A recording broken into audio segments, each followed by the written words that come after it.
welcome back for another book review. Today we are talking about this little one.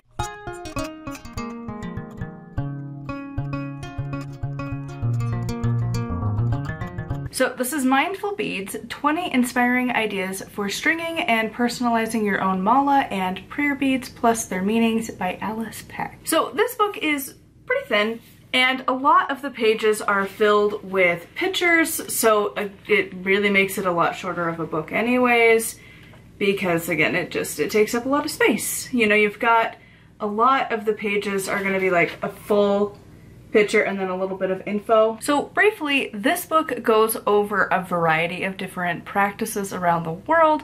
It's got how basically humans, no matter where in the world, we like to put round-ish bead-looking things on string.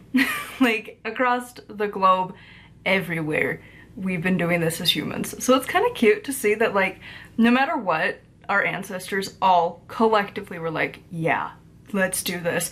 Different obvious meanings, but like as a whole, we all at some point as humans decided like, yeah, string, bead, yeah, let's do it. It's fun. It's fun to see it and how it changed throughout the world and how people interpreted it across the world. It was really cool. So there's obviously the Christian rosary, there's the, I think it was specifically Tibetan Buddhist beads. There was also for the Native Americans, I think it was the Navajo tribe, if I remember right, that had the like ghost beads, which was fascinating, but also like that's one of our nearby tribes. So I've met people from that one, and so it's always fun to be like, ooh, that's from here. And like the ingredient for that one in particular was really fun because it's juniper trees and you use berries, and I was like, I have that. Like I could just go drive basically like 20 minutes any direction ish. I mean, I guess if you started in Salt Lake, it's gonna take some time, because city. Once you get to the outskirts, you can find a juniper tree and find these berries so easily, and I'm very intrigued by that concept. But there's also ones, and I loved this, that the author talked about specific African nations, because a lot of times, like, we'll go into specifics, like, oh, it's a German thing, or it's an Italian thing, or whatever, and it'll be like Indian, or like Indian, or even we're getting better about, instead of Native American, to give the specific tribes. And for Africa, she was like, it's just Africa, the whole continent, just them. And so it was nice to actually have the specific countries. Sorry, interruptions. But I loved that the African countries were actually listed.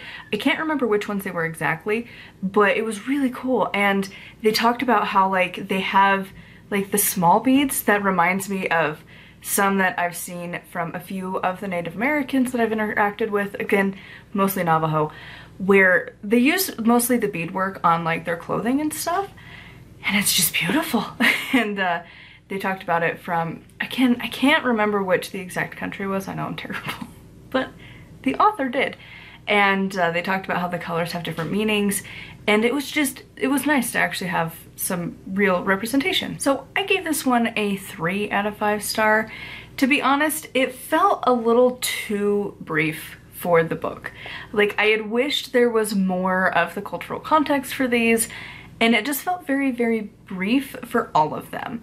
And it kind of almost starts to feel a little appropriative that across all of these cultures she's making these without, again, having like the cultural context. Like, me as a pagan, I'm really not gonna use a rosary. Like, that mostly belongs to the Christians. The only time I would ever consider it is if I decided to build a relationship with like Santa Muerte, who kind of has a lot of a Catholic background nowadays. Similar to Bridget, I might do one for her, because again, there's a lot of mixing and mingling between the Christian and the pagan practices for those in particular.